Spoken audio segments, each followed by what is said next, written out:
இன்றைய நாள் யமன்ல இருக்கக்கூடிய ஹூத்தி படைப்பிரிவை இலக்கு வைத்து சவுதி அரேபியா தாக்குதல்களை நடத்தி இருக்கிறது. அதே நேரம் ஹவுதீஸும் சவுதி அரேபியாவை நோக்கி இன்று பதிலடி தாக்குதல்களை நடத்தி இருக்கிறார்கள். கடந்த ஒரு மாதங்களுக்கு முன்பதாக இருந்து சவுதி அரேபியாவுக்கும் யமன்ல இருக்கக்கூடிய ஹவுத்தி படைப்பிரிவுகளுக்கும் இடையில ஒரு சூடான கொதிநிலை இருந்து வருகிறது.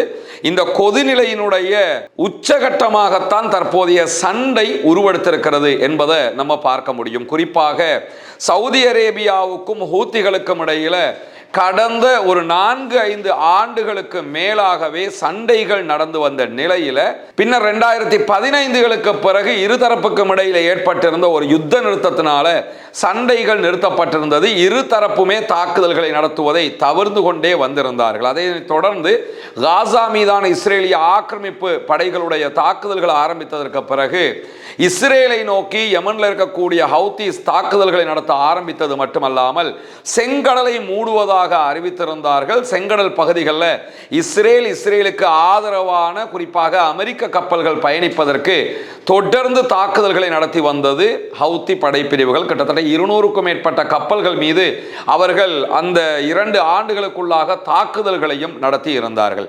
அவ்வளவு பலமிக்க ஒரு குழுவாக ஹவுத்தி படைப்பிரிவினர் செயல்பட்டு வருகிறார்கள் என்பது நமக்கு தெரியும்.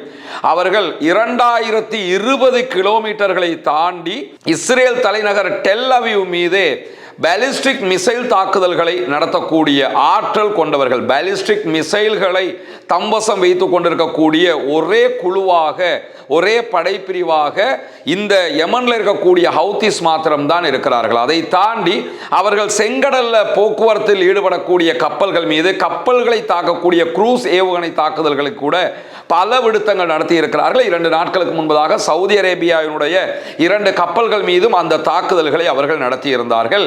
இந்த அளவு தூரம் முழுமையான ஆயுத பலத்தோடு இருக்கக்கூடிய ஒரு குழுதான் இந்த யமன்ல இருக்கக்கூடிய ஹவுத்தி படைப்பிரிவினர். அதனை ஒட்டி அவர்களுடைய இந்த பலத்திற்கான காரணமாக இருப்பது யாருன்னு கேட்டா ஈரானியர்கள். ஈரான் தான் முழுவதுமாக ஆயுதங்களை சப்ளை பண்ணுகிறது. ஈரான் தான் அவர்களுக்கான பயிற்சிகளை கொடுக்கிறது. ஈரான் தான் அவர்களுக்கான எல்லா காரியங்களிலும் ஈடுபட்டு வருகிறது. யமனை பொறுத்தவரையில யமன்ல சவுதி ஆதரவு பெற்ற இராணுவம் அல்லது சவுதி ஆதரவு பெற்ற அரசாங்கம் என்கிற ஒன்றும் நடைபெற்று வருகிறது. இதற்கு சர்வதேச ஆதரவு பெற்ற அரசு என்கிற பெயரும் சொல்லப்படும். அதே நேரம் யமன் தலைநகர் சன்ஆ உள்ளிட்ட ஒரு பெரும் பகுதியை ஹவுத்தி தலைமையிலான அன்சாருல்லா படைப்பிரிவினர் ஆட்சி செய்து வருகிறார்கள். இந்த நிலையில தான் ஒரு மாதங்களுக்கு முன்பதாக ஈரான்ல இருந்து யமனுடைய தலைநகர் சன்ஆவுக்கு ஒரு பேசஞ்சர் பிளைட் வந்தது.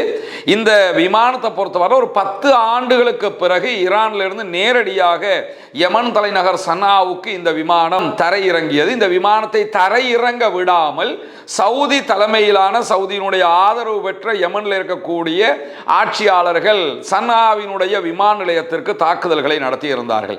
பின்னர் அதே விமானம் வேறு இடங்களில் தரையிறக்கம் செய்யப்பட்டிருந்த செய்திகள் எல்லாம் வெளியாகி இருந்த நிலையில இதற்கு நாங்கள் பதிலடி கொடுப்போம் என்று சொல்லி ஹூத்திகள் சொல்லி இருந்து சவுதி அரேபியாவினுடைய அபுஹா விமான நிலையத்தின் மீது தாக்குதல்களை நடத்தி இருந்தார்கள். அதனைத் தொடர்ந்து சவுதி அரேபியா யமன் மீது முற்றுகையை அறிவித்திருந்தது. யமனுக்கு யாரும் போக்குவரத்து மேற்கொள்ளக்கூடாது சன்ஆ உள்ளிட்ட பகுதிகளுக்கு என்று சொல்லி முற்றுகை அறிவித்திருந்தார்கள். அந்த முற்றுகைக்கு பதிலடியாகத்தான் சவுதி மேல கடல் முற்றுகையை அறிவித்திருக்கிறது யமன்ல இருக்கக்கூடிய ஹூத்தி படைப்பிரிவு. ஹூத்திகளுடைய செய்தி தொடர்பாளர் நேற்று வெளியிட்டிருக்கக்கூடிய செய்திகள்ல நாங்கள் சவுதியினுடைய கப்பல்களுக்கு மாத்திரம்தான் முற்றுகை அறிவித்திருக்கிறோமே தவிர வெளிநாட்டு கப்பல்களுக்கு முற்றுகைகள் அறிவிக்கப்படவில்லை என்றும் மேலதிக விளக்கம் ஒன்றையும் சொல்லி இருக்கக்கூடிய சூழல்ல தான் 2 நாட்களுக்கு முன்பதாக சவுதி அரேபியாவினுடைய 2 பெரிய டேங்கர் கப்பல்கள் மேல ஹவுதீஸ் தாக்குதல்களையும் நடத்தி இருந்தார்கள். இதற்கு பதிலடியாகத்தான் நேற்று இரவு நேரங்களில் சவுதி அரேபியா யமனை இலக்கு வைத்து தாக்குதல்களை நடத்தி இருக்கிறது என்று யமனுடைய ஹூத்தி குழுவினரும் அறிவித்திருக்கிற அதே நேரம் சவுதி அரேபியாவினுடைய உத்தியோகபூர்வ செய்திகள் அடிப்படையிலையும் யமனில் தங்களுடைய படைகள் தாக்குதல்களை நடத்தி இருக்கின்றன என்கிற செய்திகள் வெளியாகி இருக்கிறது. ஹூத்திகளுக்கு ஆதரவாக இருக்கக்கூடிய அல் மசீரா தொலைக்காட்சி வெளியிட்டிருக்கக்கூடிய செய்திகள் பிரகாரம் இந்த தாக்குதல்கள் தொலைத்தொடர்பு ஆணையத்துக்கு சொந்தமான தொலைத்தொடர்பு கோபுரங்களை இலக்கு வைத்து நடத்தப்பட்ட தாக்குதல்கள் என்று அறிவித்திருக்கிறார்கள். கமரான் தீவிலையும் தாக்குதல்கள் நடந்ததாக அல் மசீரா தொலைக்காட்சி ஊடகம் வெளியிட்டிருக்கக்கூடிய செய்திகள் செய்திகளில் பார்க்க முடிகிற அதே நேரத்தில் இந்த தாக்குதல்களில் ஒரு பெண் இதுவரைக்கும் கொல்லப்பட்டிருக்கிறார் என்கிற செய்திகளும் வெளியாகி இருக்கிறது. அதே போன்று ஹுதைதா துறைமுகத்தில் வெடிப்பு சத்தங்கள் கேட்டதாகவும் ஹுதைதா துறைமுகத்தில் தாக்குதல்கள் நடத்தப்பட்டதாகவும் சில சாட்சிகள் உறுதிப்படுத்துகின்றன என்று ராய்ட்டர் செய்தி வெளியிட்டிருந்த நிலையில் ஹுதைதா மீது நாங்கள் எந்த தாக்குதல்களையும் நடத்தவில்லை என்று சவுதியும் அறிவித்திருக்கிறது. அதே போன்று யமனில் இருக்கக்கூடிய ஹூத்திகளும் ஹுதைதா மீது எந்த தாக்குதல்களையும் சவுதி அரேபியா நடத்தவில்லை என்கிற செய்திகளை இருதரப்புமே உறுதிப்படுத்தி இருப்பதை நம்ம பார்க்க முடியும். இந்த சூழல்ல தான் தற்போது யமனை நோக்கி யமன்ல ஹூத்திகளை இலக்கு வைத்து கமரான் தீவு மீது நடத்தப்பட்ட தாக்குதல்களுக்கு பதிலடியாக ஹூத்திஸும் சவுதி அரேபியா மீது தாக்குதல்களை நடத்த ஆரம்பித்திருக்கிறார்கள் என்கிற செய்திகள் வெளியாகி இருக்கிறது. இதுல பார்க்க வேண்டிய மிக முக்கியமான ஒரு விவகாரமே என்னன்னு கேட்டா,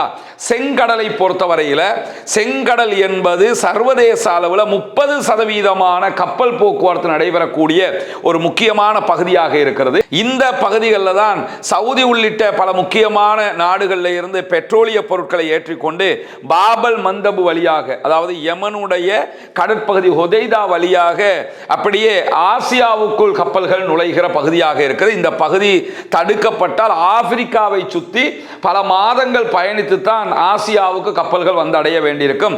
அவ்வளவு ஒரு முக்கியமான பகுதி மட்டுமல்லாமல் இந்த பாபல் மந்தப் என்கிற பகுதிகள் யமனில் இருக்கக்கூடிய பகுதிகள் ஊத்தியருடைய கட்டுப்பாட்டில் இருக்கக்கூடிய பகுதிகள். ஆனால் சவுதி அரேபியாவுக்கு எவ்வளவு முக்கியத்துவம் வாய்ந்ததுன்னு கேட்டால் சவுதி முழு பிசினஸையும் இந்த பகுதி வழியாகத்தான் பண்ணி கொண்டு இருக்கிறாங்க.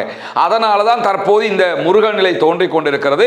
இந்த ஹுதைதா துறைமுகம் வழியாக இருக்கக்கூடிய இந்த பகுதி முழுவதையுமே யமனில் இருக்கக்கூடிய ஹவுதீஸ் கட்டுப்படுத்தி கொண்டிருக்கக்கூடிய சூழல்ல தான் சவுதி அரேபியாவினுடைய இந்த பதிலடியை ஹூத்திகள் எதிர்பார்த்து கொண்டே இருந்ததாகவும் இதற்கு தாங்கள் செங்கடலிலே பதிலடி கொடுப்போம் என்கிற செய்திகளோடு சேர்த்து சவுதி அரேபியாவின் அரம்கோ மேல தாக்குதல் நடத்துவோம் என்று சொல்லிக்கொண்டே இருக்கிறார்கள்.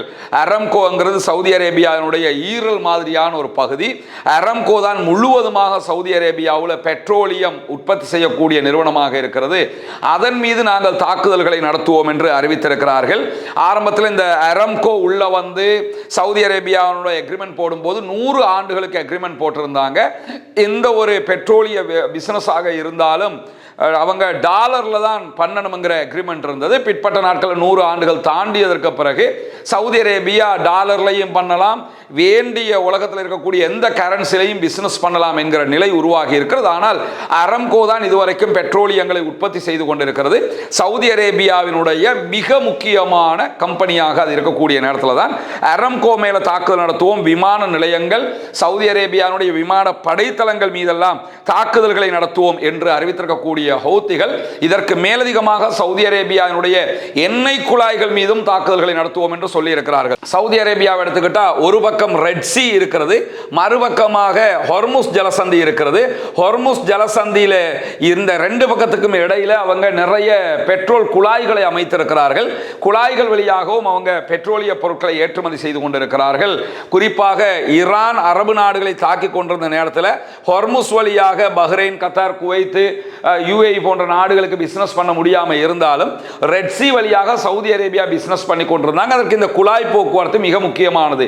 அதன் மீதும் தாக்குதல் நடத்துவோம் என்று சொல்லி தற்போது ஹூத்திகள் எச்சரிக்கை விடுத்திருக்கக்கூடிய செய்திகளும் வெளியாகி இருக்கக்கூடிய நிலையில தான் ஹூத்திகள் எங்கிருந்து பதிலடி கொடுக்கிறார்கள் என்பதை கண்டறிவதற்காக சவுதி அரேபியா முயற்சித்துக் கொண்டிருக்கிறது என்கிறது அல் ஜசீராவினுடைய ஆய்வு தொகுப்பு. காரணம் என்னன்னு கேட்டா, ஹவுதீஸ் யமன்ல இருக்கிறாங்க. இந்த யமன்ல எந்த பகுதியில் இருந்து அவங்க தாக்குதல்களை நடத்துகிறார்கள் என்பதை சரியாக இதுவரைக்கும் கண்டறிய முடியாமல் சவுதி அரேபியா திணறிக் கொண்டிருப்பது மட்டுமல்லாமல் அமெரிக்காவினுடைய அறிவித்தல்கள் பிரகாரம் ஹவுதீஸ் நாடு முழுவதும் ஏவுகணை மையங்களை அமைத்திருக்கிறார்கள் என்று அமெரிக்கா அறிவித்திருக்கிறது. ஆனால் அமெரிக்காவும் கரெக்டாக ஹவுதீஸினுடைய ஏவுகணை மையங்களை கண்டறியவில்லை. யமனுக்குள்ள எந்த இடத்துல ஏவுகணை மையங்களை அமைச்சிருக்கிறாங்க, ஏவுகணை அட்டாக் பண்ணுகிற இடங்களை வச்சிருக்கிறாங்கிறத கண்டறிய முடியாத நிலை இருக்கிறது. காரணம் என்னன்னு கேட்டால் கேட்டால் இந்த நாட்டுக்குள்ளேயும் யமன்ல இருக்க ஹூத்திகளுடைய பகுதிகளிலையும் ஏவுகணை மையங்களை நிறுவியது, ஆயுதங்களை கொண்டு வைத்தது, ஆயுத தொழிற்சாலைகளை அமைத்து கொடுத்தது எல்லாமே ஈரான் பண்ணினது. எனவே ஈரானுடைய அண்டர் கண்ட்ரோலில் இருக்கிற காரணத்தினால இந்த இடத்துல எல்லாமே பங்கர் சிஸ்டமாக இருக்கும் என்பதாலையும் கண்டுபிடிக்க முடியாமல் சவுதி திணறுகிறது என்று சொல்லி அல் ஜசீரா எடுத்திருக்கக்கூடிய செய்திகளில் இன்றைக்கு நம்ம பார்க்க முடிகிற அதே நேரத்தில் ஹூத்திகள் ஹுதைதா மாகாணத்தில் இருந்து மட்டுமே தாக்குதலை நடத்தல, மற்ற பல இடங்களில் இருந்தும் தாக்குதல்களை நடத்துவார்கள். ஆனால் அதை கண்டுபிடிப்பதற்குத்தான் தடுமாறுகிறது சவுதி அரேபியா என்கிற செய்திகள் வெளியாகி இருக்கிறது. அதை தாண்டி சவுதி அரேபியாவில் இருக்கக்கூடிய ஜசான் மாகாணத்தின் மீது தாக்குதல்களை நடத்தி இருக்கிறது ஹூத்தி படைப்பிரிவு என்கிற செய்திகள் வெளியாகி இருக்கிறது. இங்க நீங்க பார்த்தீங்கன்னா இந்த வரைபடத்தில் இந்த இடத்துல ஜசான் மாகாணம் இருப்பதை நீங்க பார்க்க முடியும். ஜெய்ஷான் இருக்கிறது. இந்த இடம் முழுவதுமாக யமன் பார்டராக இருப்பதை நீங்க பார்க்க முடியும். இந்த இடத்தோட யமன் முடிகிறது. யமனுடைய பார்டர்ல தான் ஜெய்ஷான் இருக்கிறது. அந்த இடத்துல தான் இன்னைக்கு அவங்க தாக்குதல்களை நடத்தி இருக்கிறார்கள். இன்றைக்கு யமன்ல இருக்கக்கூடிய ஹவுதிஸ் ஜெய்ஷான் மேல சவுதி அரேபியா மேல தாக்குதல் நடத்துவதற்கு முன்பதாக நடத்தப்பட்ட தாக்குதல் சவுதி யமன் மீது நடத்தியது. அந்த தாக்குதலை பொறுத்தவரையில் அது யமன்ல இருக்கக்கூடிய கமரான் பகுதிகளில் நடத்தப்பட்டிருக்குது. அது ஒரு சின்ன தீவு என்பதை நம்ம இங்க புரிஞ்சுக்கிறோம். அது யமன்ன்றதுக்கு யமனுடைய முழு நிலப்பரப்புக்குள்ள கிடையாது. யமனை ஒட்டி இருக்கக்கூடிய கடற்பரப்புக்குள்ள இருக்கக்கூடிய ஒரு சிறிய தீவாக இருக்கிறது. இங்க இருந்து தான் அட்டாக் பண்ணி இருக்கலாம் என்கிற ஊகத்தில் தான் அடிச்சிருக்கிறாங்க. கரெக்டாக சாலிடாக அந்த இடத்துக்கு அடிச்சிருக்கிறோம்ன்ற அர்த்தம் கிடையாது. அவங்க சந்தேகத்தில் தான் சவுதி அரேபியா இந்த இடத்துல இருந்து அவங்க எங்களுக்கு அட்டாக் பண்ணி இருக்கலாம் என்கிற டவுட்ல அடிச்சிருக்கிறாங்க. இதுவரைக்கும் கரெக்டான இடத்துக்கு அடிச்சிட்டாங்களாங்கிறத அவங்களால உறுதிப்படுத்தவும் முடியல. யமன்ல இருக்க ஹூத்திகள் எந்த இடத்துலையுமே நீங்க அடிச்சது கரெக்டான இடம் தான்ங்கிறத சொல்லவும் இல்லை, சொல்லவும் மாட்டாங்க. இப்படியான சூழல்ல தான் அபுஹா விமான நிலையம் அடுத்ததாக இலக்கு வைக்கப்படலாம் என்கிற அச்சம் ஏற்பட்டிருக்கிறது. யான்பு உள்ளிட்ட சவுதி அரேபியாவினுடைய பல முக்கியமான பகுதிகள் மேல எச்சரிக்கைகள் விடுக்கப்பட்டிருக்கு. சவுதி அரேபியா அங்க இருக்கக்கூடிய மக்களை கவனமாக இருக்க சொல்லியிருக்கிறாங்க. ஹவுதிஸ் அட்டாக் பண்ணலாம் என்கிற அச்சம் ஏற்பட்டு கொண்டிருக்கிறது. இந்த சூழல்ல ஆல்ரெடி ஈரானுக்கும் அமெரிக்காவுக்கும் இடையில சண்டை நடந்து கொண்டிருக்கும் போது ஈரானுடைய ஒரு விமானம் சன்னாவுல யமன் தலைநகரத்தில் தரையிறங்குவதை தடுத்தது சவுதி அரேபியா செய்த ஒரு மேஜர் மிஸ்டேக்காக பார்க்கப்படுகிறது. அதை சவுதி செஞ்சில்லை என்று சொன்னாலே ஹவுதிஸுக்கும் சவுதிக்கும் இடையில சண்டையே ஏற்பட்டிருக்காது. இந்த சண்டை நேரடியாகவே ஈரானுக்கும் சவுதிக்கும் இடையிலான சண்டையாக கூட ஆய்வாளர்களால் பார்க்கப்படுகிறது. காரணம் என்னன்னா ஈரான் தான் முழுவதுமாக ஹவுதிஸுக்கு எல்லா உதவிகளையும் ஒத்துழைப்புகளையும் கொடுத்து கொண்டிருக்கிற காரணத்தினால். ஆனால் ஈரான் இது தொடர்பாக இன்னும் வாய் திறக்கவில்லை. ஆல்ரெடி ஹொர்முஸ் முழுவதுமாக மூடப்பட்டிருக்க, தற்போது செங்கடல்ல சவுதி அரேபியாவுக்கு பிரச்சனை ஏற்பட்டிருக்கக்கூடிய சூழல்ல தான் இதுவெல்லாம் நடந்து வருகிறது. தொடர்ந்து இணைந்திருங்கள் ரஸ்மின் மயசி நியூஸ் மற்றும் ரஸ்மின் டாக்ஸ் ஆகிய 2 சேனல்களோடு வரக்கூடிய உண்மை செய்திகளை உடனுக்குடன் உங்களோடு பகிர்ந்து கொள்வதற்கு தயாராக இருக்கும்.